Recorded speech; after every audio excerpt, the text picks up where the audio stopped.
Hey everybody, it's Sherry Dodder, your classroom coach. We are here at Tier 1 Interventions. I am with my co-host Jonily, and we are going to be talking today about the candy problem. Counting by ones. Ones. So my skip counting number is one.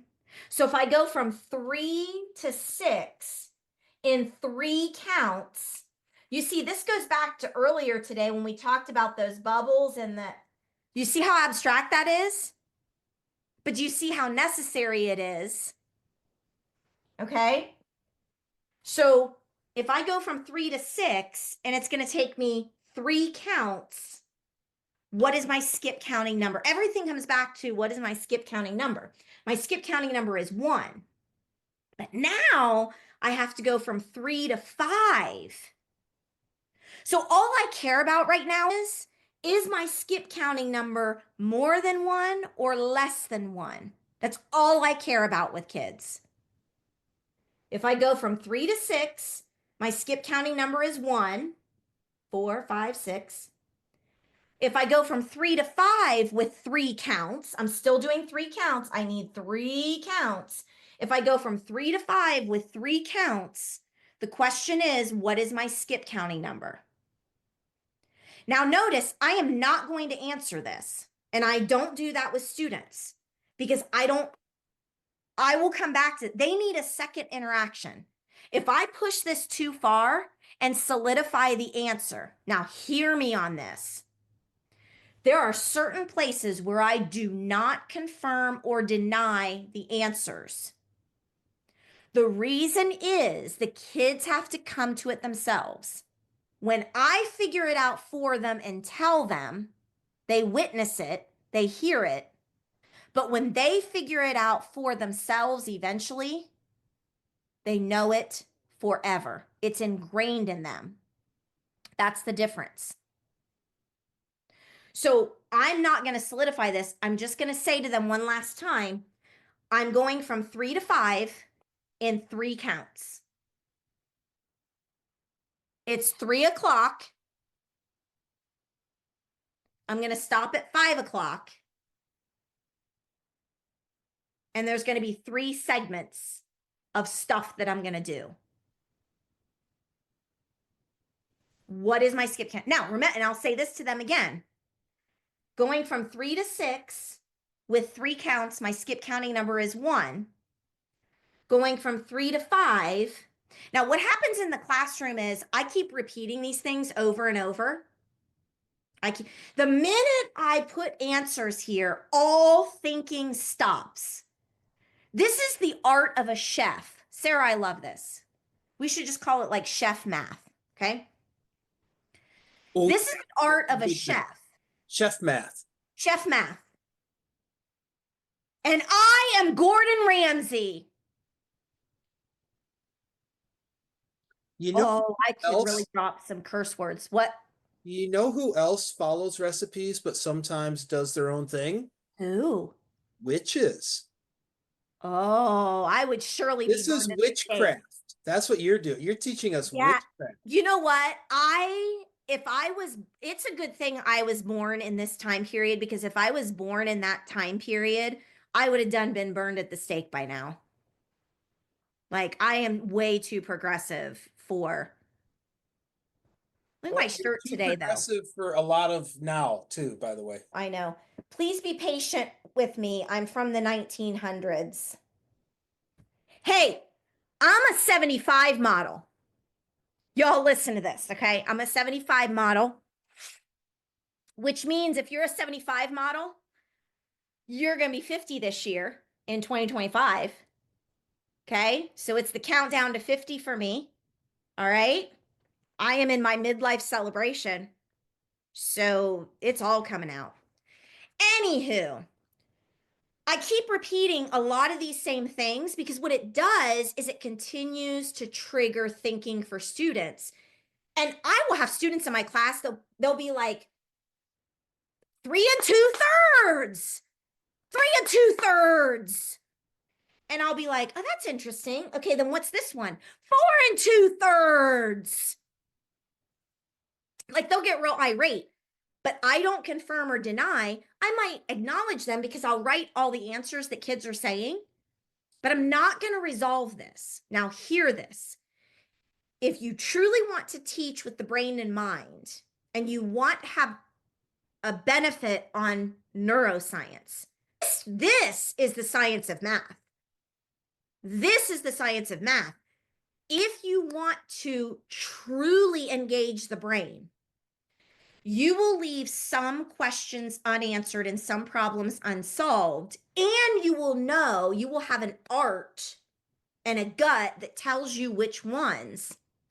Because what happens in the student brain and what's going to happen in your brain when you leave here today, if I don't resolve this, your subconscious is going to continue to think. Actually, for some of you, your conscious mind is going to keep thinking about it because that's just what you do. I am wicked. Green. Oh, Amy. Oh, girl. Okay. But with students, they're not going to want to admit they're thinking about math outside of math. But the only way I can get kids to think about math outside of math and to continue to have them think, reason, and sense make is to leave some things unresolved. What that does to our brain is it works our subconscious mind. So kids are thinking about this without even purposefully thinking about this. When we can actually do that in mathematics, it was written down here, but that is the number one way that we're going to increase memory and retention of content is when we can engage their subconscious mind outside of the classroom. And the way that we do that is to let math linger. We leave some questions answered and some problems not solved. This is an important one to not come to a resolution today. But my point is, look at how in Algebra 1, I can still go back to this same basic cycle. Now, we can trial and error things. Okay, let's count by halves. Let's just rote count by halves, but starting at 3. Okay, so we're at 3, 3.5, 4. Oh, that would be 4.5. So is my skip counting number going to be bigger or smaller than a half? Okay, bigger. Let's say my skip counting number is 1, because some of my Algebra 1 students don't know that there are numbers between a half and 1. And let's just be real here. We have to fix these deficits, and I'm telling you how to do it. So then I'm like, oh, so if we skip count by ones, then we start at 3, 4, 5. Ooh, then that's 6. So is our skip counting number going to be more than 1 or less than 1? Less than 1, but more than a half. Now, Amy, do you want to talk to us? No? Okay. Now we know that our skip counting number needs to be more than a half, but less than 1. If kids even know that there are numbers more than a half and less than 1, the most popular one they tell me is 3/4. So then what I do is I'm like, okay, we're going to go on a whole lesson next week, guys. We're going to forget about this today. But next week, and I might get chart paper because I want to remember to do this. Guys, next week, we're not going to do it for a week because we need time for this to marinate. We got to marinate the chicken. Okay? Got to marinate. We know that the food is better after we marinate. In a couple weeks, guys, here's what we're going to do. We are going to skip count by 3/4. Okay? I'm going to write this on a chart paper. Couple weeks later, I'm going to come back and I'm going to be like, okay, let's skip count by 3/4. 3/4, 6/4. Oh, they're going to want to say 6/8. See, we're going to do a whole probably 30-minute lesson just skip counting by 3/4. Now, some of you are going to be like, Jonily, I teach Algebra 1 and I don't have time for your witchcraft. Okay? I don't have time for your witchcraft because I actually have real content and standards to teach. Okay? And I'm going to be like, okay, here's what you give kids on that day. Okay. We give them this equation as our stimulus. 2/3 x plus 12 equals -6 plus 3/4 x. Okay. Is that real standards enough for you? Okay. Now, my 3rd graders are still working on solving this. Because this is Jesse and this is Kay. Jesse starts with $12 and gets 2/3 of a dollar a day. Kay starts owing $6 and gets 3/4 of a dollar a day. This is exactly what kids need to improve number sense, because we can develop this entire counting cycle all the way up to rate and function. That's the progression. With my third graders, I never want them to solve for X. This is not about solving for X. This is about improving number sense through counting. It's about improving operation through counting. That's it. If we can do that, we can leverage higher level math achievement. So with my 8th graders or my 6th graders, okay, over here, this isn't too bad. We can be at 12 and we're going to count by 2/3. So the next number is going to be 12 and 2/3. Now, I could really give this counting exercise to high schoolers, and you would be shocked at the number of high schoolers that cannot give us the next number. That's a problem. So what they're going to tell me is 13 and 2/3. Now, if I'm doing this as a lesson, I am going to correct them now. I'm going to be like, it's not 13 and 2/3. I'm going to put 13 and 2/3, because what did I count by to get from 12 and 2/3 to 13 and 2/3? What's the difference there? How far apart are those numbers on a number line? What's the distance? The distance is 1. So you've just switched from counting by 2/3 to counting by 1. So it can't be 13 and 2/3. So let's try something else. What if we say it's 12 and 4/6? Then I need to get my paper strip out, and I need to be like, okay, let's show 2/3. Remember, thirds are yellow. Y'all, I know I'm jumping around today, but this is a combination of all of these tasks. You can't really just teach one task at a time. You can if you're just getting started, but all of this comes together. Color is essential because it will help kids associate. My kids know that the yellow, they have to overlap when they paper fold and get 3 layers. My kids know that the yellow paper strip is thirds and 3 parts. We might need lots of yellow paper strips. Every kid might have 3 yellow paper strips. Oh, if I have 3 yellow paper strips, how many thirds is that? 1, 2, 3, 4, 5, 6, 7, 9 thirds. If we're counting by 2/3, guess what? I take my paper strip and I mark, and I'll show you in a second. I mark 2/3. I mark 2/3 of 2 different paper strips. Okay. 2/3, that's 1 count. Here's another 2/3. What do I have? This is not an easy question. Kids still want you to have 4/6.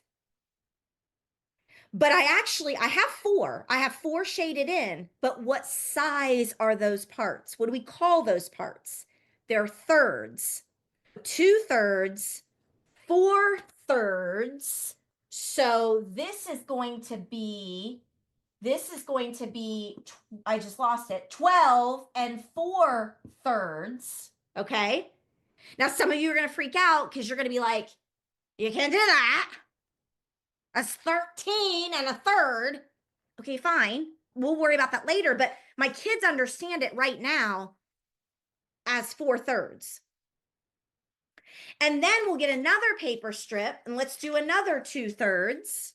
Okay. And then we have 2/3, 4/3, 6/3. Okay. Now, some kids will be like, oh, wait a minute, though. We have these extra 2/3. That could be our 6. Some kids won't see that. They're going to have to do a new paper strip for every 2/3. And that's okay. See, that's how we give them accessibility. And I'm going to release kids to just play and skip count. And the reason we did that is My skip counting number here is 2/3.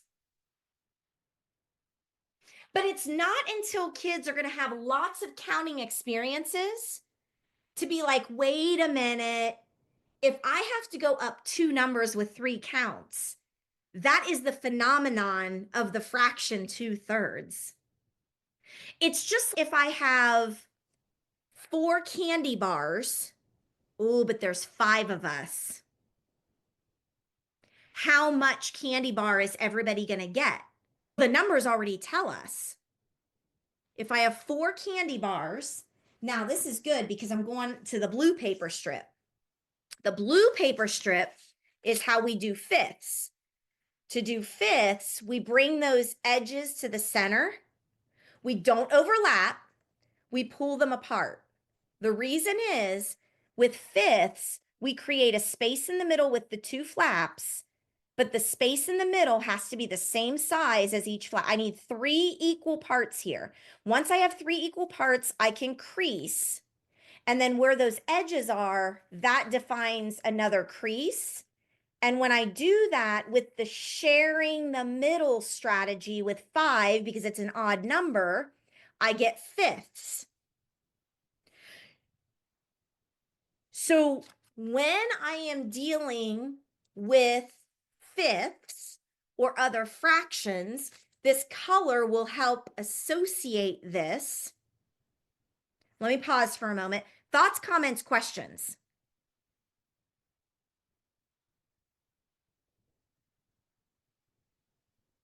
Just want to say that what you have said, I have experienced over and over again, and everything you've said is right. I don't know that I'm adding to the conversation, but you're right. And I have seen that. And we see it. We keep seeing it over and over again. And we keep going back and doing the same things slower and louder. Other thoughts? Just that I'm excited because we're getting ready to teach constant proportionality. And so my kids have a pretty good understanding of the candy problem. So I'm excited to see what they're going to do if I just give them those ordered pairs, what they're going to do. Love it, love it, love it, love it. Other thoughts? I like just coming back to paper folding a lot. When you threw out that the slope, and I don't think I've never thought of slope that way, how you looked at the count for X, and then you said, if I want to do 3 counts for 3 to 5. And so I drew that like on my own version of a paper strip. I was like, okay, so if 3 is at the left and 5 is at the right, then I want 2 lines and then my 5. But then by drawing that for myself, I was like, I know 4 is exactly in the middle. So I like referenced my 4 there. And then I was like, oh, I like just split that middle section in half so I could do that on the other side. I just thought through what you were asking me to do so I can see how if you are creating these experiences for students like over time and continually coming back to that, that you are giving them tools that then they can use for problem solving in a new scenario. Let me show what Sarah is saying is brilliant, and you're missing it. You're missing it. Okay. So so I just grabbed a white paper strip because I don't know what color this is going to be really. I should, because it's 3 jumps. It should be the yellow, and I'll show you the yellow in a minute. But what Sarah is saying is, okay, I put 3 because remember the bar, look at you, girl. See, I drew, sorry. She put 3 on. This is repeated reasoning. This is iterating, because the way we use paper strips, we put a certain number on one edge, a certain number on the other edge, and then we have a certain number of spaces. So I have to go from 3 to 5, and I have to go there in 3 counts. So I'm like, oh, shoot, that's a yellow paper strip because that's our thirds. Then I did a dotted line like she said, and she's, I know 4 is there. I know 4 is there. But then if I actually do that on the yellow paper strip to associate the color, look at what Sarah has here in her drawing. And I might say to students, tell me about Sarah's drawing. Now, just because Sarah explained it and Sarah made a drawing of it, doesn't mean that the kids are going to miraculously understand it. And that's what we do as teachers. We explain it and then we make it a drawing of it and we explain it again and we get really excited. But 70% of our kids still don't get it. And that's okay. That's what we should expect. That's what we should expect. So then I'm going to say, I'm going to split you into groups and you guys are going to talk about Sarah's picture and tell me about what she did. And that's all they're going to do is talk about it. Pure brilliance, Sarah. But Sarah, without the reference task exposures, without the multiple, and how many times would you say you've interacted with me on paper strips now? Just a guess. Oh my gosh. A lot of times, and yet not enough. At Maybe least 12, 15? Yeah, at least probably. Okay. Mhm. Yeah. So it takes that many interactions to apply it like this at this deep level. And it's the same with our kids. And we still don't know the capacity that paper folding can take us to. This is the beauty of reference tasks.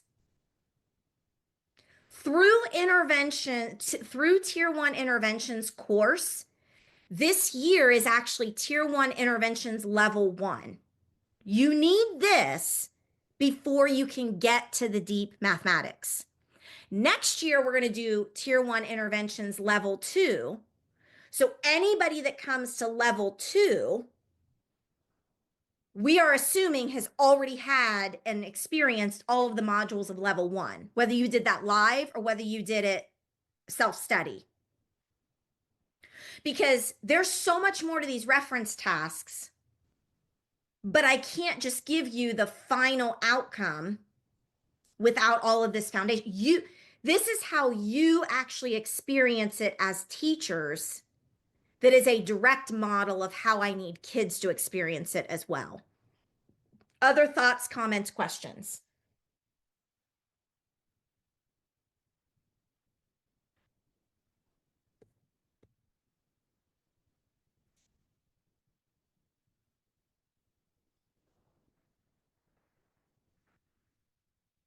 The final thing that I am going to do is, you know that the ultimate counting result is rate and function.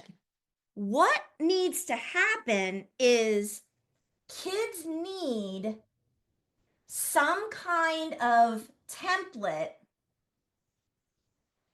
so that they can actually start to organize. Okay, after round 1, boy 1 has 2 pieces, boy 2 has 3 pieces. Round 2, and I can have all of my sensory stuff. Kids can use tallies, they can use numbers, whatever.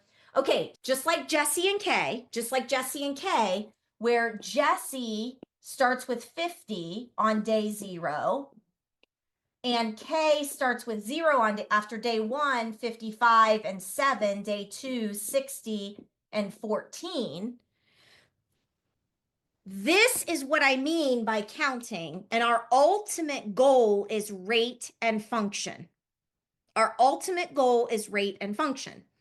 So kids are going to act out candy problem with pieces, whether it's real candy or blocks or sponges or tallies or whatever it is. We give them as much sensory experience as possible. In round 2, boy 1 has 4 pieces and boy 2 has 6 pieces. Round 3, 6, 9. Round 4, 8. If I'm doing this right, if not, yell at me. Round 5, round 6, round 7, round 8. And then so kids are just practicing counting. They're practicing counting. How do I know when to stop? How do I know when to stop counting? Let me give you another example of what I just did with my 3rd graders last week. We looked at this problem, 8.5 divided by 0.5. My 3rd graders know, and I have audio tape of this. My 3rd graders know division is skip counting. The second number is my skip counting number. They also know that decimal 5 is 50 cents and 50 cents is half a dollar. So I'm going to skip count by decimal 5 to land on 8 decimal 5. Now again, we can use decimal 5, we can use half, decimal 5, 1, 1 decimal 5, 2. So I have to count by decimal 5. That's my skip counting number. I can write it out. I can use paper strips. I can use pieces, whatever. And I stop when I land on 8 decimal 5. That is the phenomenon of division. We have proceduralized division in schools, but that's not the natural phenomenon that division was meant to be. In the world around us, the natural, innate, intuitive, ingrained, natural phenomenon that division is skip counting to land on. That's what it is. You can't deny that. I didn't make that up. I didn't why are these teachers teaching something? I never learned it that way. It's not about learning it. I didn't make this up. This is how division naturally occurs in nature. So we skip count by decimal 5s to land on 8 decimal 5. My third graders are like, okay, 2 of those is 1, 4 is 2. Oh, 8. Okay, 8 would be double the amount. It would be 16 of those, and another one is 17. So they know it takes 17 skip count. Do you see the power of counting? If all we ever teach is counting, we could teach all of our standards. That's why when I was showing you the candy problem standards, that's why there are so many of them, because we are just teaching counting. How do I know when to stop? Let's get a different color here, and then I'll be done. I'll wrap up. I could go on for another couple hours, but you guys have things to do. Okay. In this column, how many candies have been passed out in round 1? Boy 1 got 2, boy 2 got 3. So 5 candies. Now, Sarah, you just matter-of-factly, like an hour ago, said, and I know about 2/5 and 3/5. And I bet half the people on here and most of the people listening are going to be like, where's she get 5ths? Because every round, 5 candies have been passed out. So after round 2, 10 candies. After round 3, 15.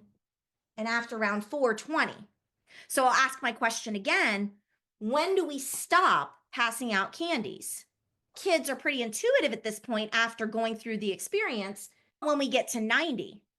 That is why earlier I said it's going to be glitchy if you have 2 boys, 90 candies, and boy 1 gets 1 for every 3 pieces boy 2 gets.